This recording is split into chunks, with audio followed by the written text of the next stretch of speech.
안녕하세요. 송쌤과학의 송쌤입니다. 자, 오늘은 무엇을 할 거냐?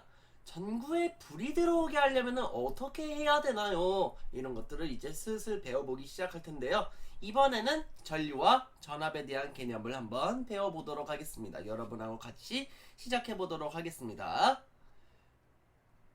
그래서 동전형 전지 같은 경우도 전지예요. 그래서 우리가 막 동그란 것만 전지라고 생각을 하는데 이런 것도 전지의 일종입니다. 그래서 리모컨이나 컴퓨터 메인보드 아니면 여러분 고급 세단이라든지 시계 같은 것에 많이 사용이 되고 있는데요.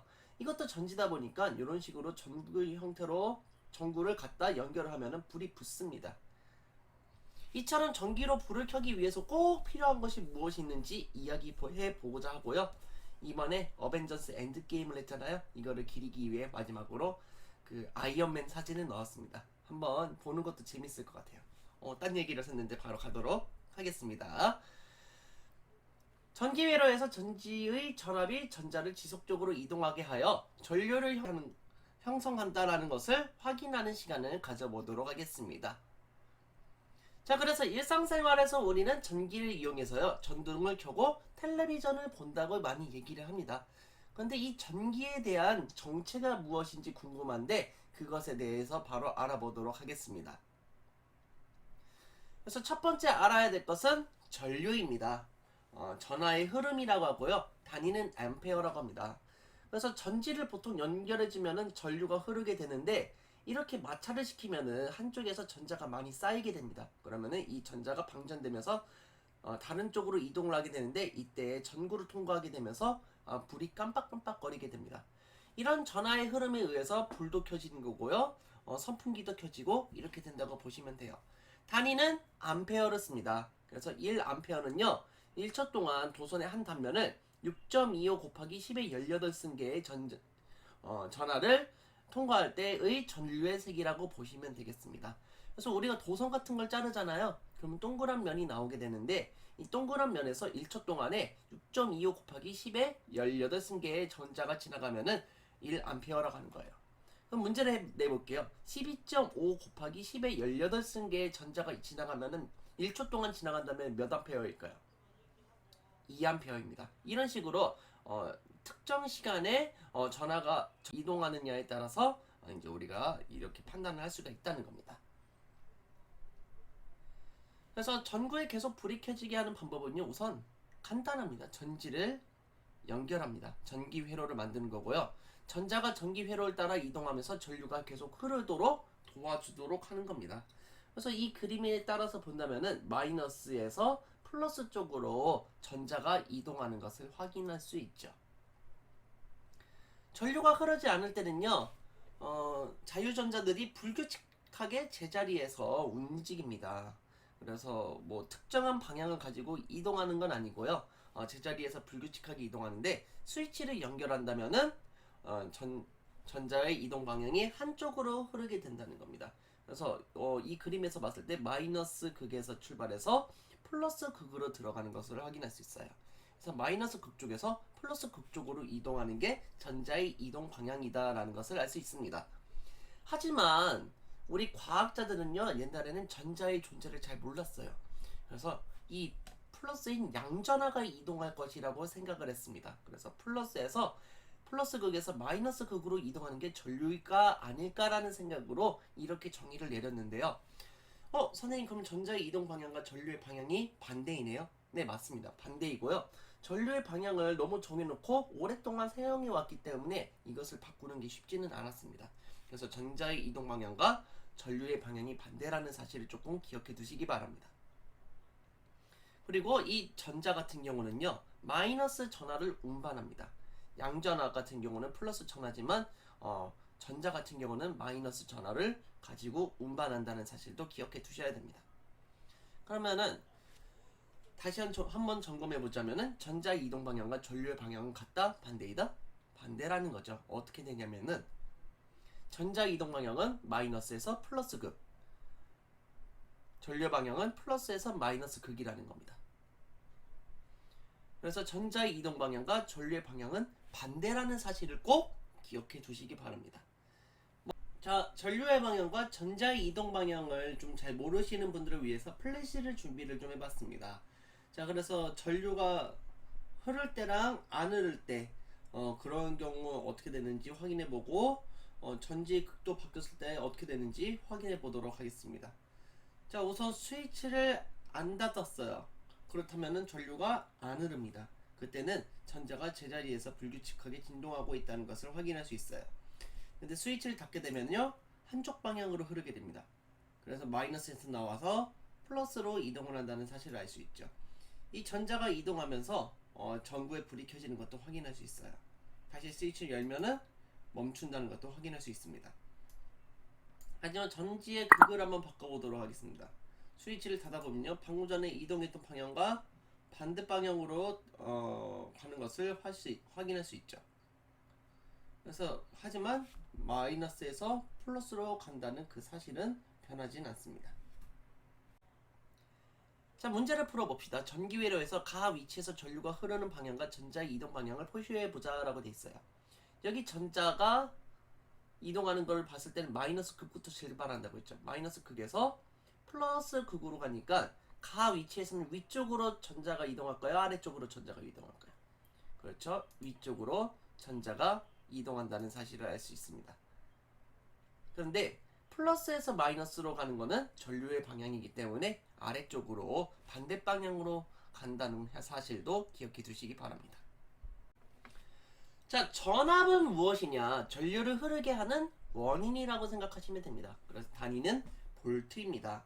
그래서 여러분께서 이 나중에 배울 텐데 이 볼트의 값이 커지게 되면요, 전류가 빨리 흐르게 되고요, 볼트의 값이 적으면요, 전류가 천천히 흐르게 된다는 사실을 알 수 있습니다. 그래서 이렇게 생긴 사람이 이제 발견한 거고요. 전압에 의해 전류가 흐르는 건요, 물의 높이차로 생각을 해볼 수가 있습니다. 자, 이 그림이 있는데 물이 어느 쪽에서 어느 쪽으로 흐를까요? 그렇죠. 왼쪽에서 오른쪽으로 흐릅니다. 왜냐면은 물의 높이가 높은 쪽에서 중력의 힘을 더 많이 받기 때문에 물이 밀고 내려가면서 반대 방향으로 흘러가게 된다는 거죠. 이 높이차가 바로 전압이라는 겁니다. 그래서 이 높이차가 크면 클수록 전압은 빨리 흐르게 되고요, 높이차가 적으면 적을수록 천천히 흐른다는 사실도 알죠. 근데 한없이 이렇게 물을 흘리다 보면은 어느 순간 높이가 같아지겠죠. 그러면 물이 흘러야 안 흘러요? 안 흐르게 된다는 겁니다. 그래서 이 두 물통 사이에 물의 높이차를 계속 유지시켜 주려면은 펌프가 필요한데 이 펌프의 역할을 해주는 게 바로 전지라고 보시면 되겠습니다. 그래서 전지는요, 전압을 계속 유지할 수 있도록 도와주는 역할을 하게 되더라라는 사실을 알고 계셔야 됩니다. 전압에 따른 전구의 맑기를 잠깐 확인을 좀 해보도록 하겠습니다. 이 전압을 조절할 때 이 전하가 얼마나 빨리 흐르게 되는지를 비교해보는 게 이번 시간의 핵심 포인트입니다. 자, 스위치를 닫지 않으면은 전류는 흐르지 않아요. 자, 그 상태에서 전압을 우선 낮춰보고요. 자, 스위치를 닫아보겠습니다. 전압이 아예 없으니까 움직이진 않죠. 근데 전압을 높이면은 움직이게 됩니다. 근데 전압을 점점 더 높여주면은 더 빨리 움직이게 되죠. 아, 전압이 올라가면은 전류의 흐름이 빨라지는구나 라는 것을 확인할 수 있겠습니다. 그래서 그림을 잠깐 볼게요. 수문을 열면은 물이 흘러요. 펌프로 퍼올려요. 내려가요. 내려가는데 다시 물이 흘러요. 물의 방향을 돌리기 시작합니다. 다시 뺑그르르 돌면서 계속 이 상황이 반복이 되고 있다는 걸 확인할 수 있죠. 전기회로도 마찬가지예요. 전기회로도 이렇게 스위치를 누르게 되면요, 한쪽으로 전류가 흐르게 되고요, 이 전자가 이동하게 되면서 여기 있는 전구가 작동이 되는 것도 확인할 수 있습니다. 그러면 우리가 비유를 좀 해볼 필요가 있는데요. 자, 물의 흐름을 어떤 거에 좀 비유를 할 수 있을까요? 그렇죠. 전유라고 생각해 볼 수 있겠죠.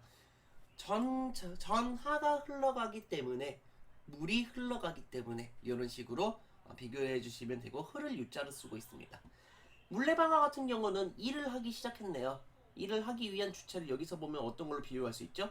그렇죠. 전구라고 보실 수 있겠습니다. 물의 높이차는요? 그렇죠. 전압이라고 볼 수 있겠죠. 펌프는요? 계속 물이 흘러갈 수 있도록 도와주는 펌프의 역할과 같은 전지라고 볼 수도 있겠습니다. 수도관은요, 고선이죠. 그리고 마지막 밸브는 스위치라고 보실 수 있겠습니다. 그래서 다시 정리를 해보자면요, 전압은요, 물의 높이차예요. 이 높이차가 크면은 전류가 빨리 흐르는 거고요, 높이차가 적으면은 물이 천천히 흐른다는 거죠. 똑같습니다. 전압이 높으면은 전류가 빨리 흐르고요, 전압이 낮으면은 전류가 천천히 흐릅니다. 전류는 속도라고 보실 수 있겠죠. 전하가 특정 담연적을 얼마나 많은 양을 이동하느냐를 비교를 할 때 속도로 비교해 볼 수 있다는 겁니다. 마지막으로 다음 시간에 우리가 배울 저항 같은 경우는요, 이런 전류의 흐름을 방해하는 힘을 보고 저항이라고 합니다. 그래서 저항이 크면은 전류의 세기는 약해지고요, 저항이 작으면은 전류의 세기는 커진다는 사실을 다음 시간에 배우게 될 겁니다. 마지막으로 전하량 보존의 법칙인데요, 전체적으로 여기서 만약에 100리터가 떨어졌으면은 여기서도 몇 리터가 흘러야 돼요? 100리터. 그럼 밸브에서도 100리터가 끌어올려져야 됩니다. 전체적인 물의 양은 변하지가 않는다는 사실을 알 수 있어요. 전기회로도 마찬가지예요. 전자가 흐를 때 여기에서 전자가 100개가 지나간다면은 이 전구에서도 100개가 지나가고 여기도 100개가 지나간다고 생각하시면 돼요.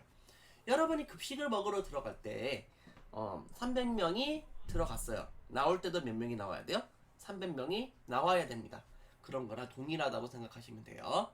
그래서 전구의 전류가 흐를 때 전자가 가진 전기 에너지는요, 빛 에너지나 열 에너지 등으로 전환된다는 사실을 기억하시고요. 하지만 전자는 사라지지 않고 전기 회로를 따라서 계속 움직이기 때문에 전하량은 일정하게 보존이 된다는 겁니다. 이런 것을 보고 전하량 보존의 법칙이라고 합니다. 전하의 총 양은 보존된다는 법칙으로, 이 법칙에 의하면은 전하는 새로 만들어지거나 소멸되지 않고 처음의 양을 유지한다라는 거죠. 그래서 이 전기 회로 안에 전자가 10,000개가 있으면은 계속 10,000개가 존재해야 되는 거고요, 100,000개가 있으면은 계속 100,000개가 존재해서 움직여야 된다는 사실을 기억해 두시기 바랍니다. 오늘의 배운 내용 정리해 보도록 하겠습니다. 전등에 불이 켜지는 것은 전등에 걸린, 그렇죠, 전압 때문에 전등에 전류가 흐르기 때문이다 라는 거 기억해 두시고요. 3.8V예요. 전지의 전압이라고 볼 수 있겠죠. 전기회로에서 전구를 지나기 전에 전류의 세기는 전구를 지난 후의 전류의 세기와 같다라는 거 기억해 두시고요. 이런 것을 보고 우리는 전하량 보존의 법칙이다 라는 거 했던 거 기억해 두시기 바랍니다. 자, 오늘은 전류를 배웠습니다. 전기회로를 따라 이동하는 전하의 흐름을 전류라고 했고요. 전류의 단위는 암페어를 사용한다. 전류의 방향은 전자의 이동 방향과 반대이다 라는 사실을 기억해 두시기 바랍니다. 전압 같은 경우는 전류를 흐르게 하는 원인으로서 단위는 볼트를 사용한다 라는 거 기억해 두시고, 전기 회로에서 전구를 통과하기 전후의 전류의 세기는 항상 같다. 이를 보고 어떤 법칙이라고 하자? 전하량 보존의 법칙이라고 하자. 꼭 기억해 두시기 바랍니다. 문제를 한번 풀어볼까요? 전류와 전압에 대한 설명으로 옳지 않은 것은, 전류의 단위는 암페어 맞죠? 전압의 단위는 볼트 맞죠? 전류는 전하를 흐르게 하는 원인이다? 아니죠. 전류는 전하의 흐름이죠. 그러면 전하를 흐르게 하는 원인은 뭘까요? 전압이라고 고쳐주시면 될 것 같습니다. 네, 넘어가고요. 전하의 흐름은 뭐라고 하죠? 흐름이라고 하면은 전류, 전자의 이동 방향과 반대 방향이다. 전기회로에서 전자를 지속적으로 이동하게 하여 전류를 흐르게 하는 것은 전지의 전압이다 라는 것들 기억해 두시면 되겠습니다. 다음 시간에는 전류, 전압, 저항 사이의 관계를 알아보고요, 전류계와 전압계가 어떻게 사용되는지 그 방법을 알아보도록 하겠습니다. 여러분 항상 물리 공부 열심히 하시고요, 여러분 이 더운 날에 공부하는 여러분들을 항상 응원합니다. 송쌤과 좋아요, 구독하기 부탁드리겠습니다. 여러분 감사합니다. 안녕.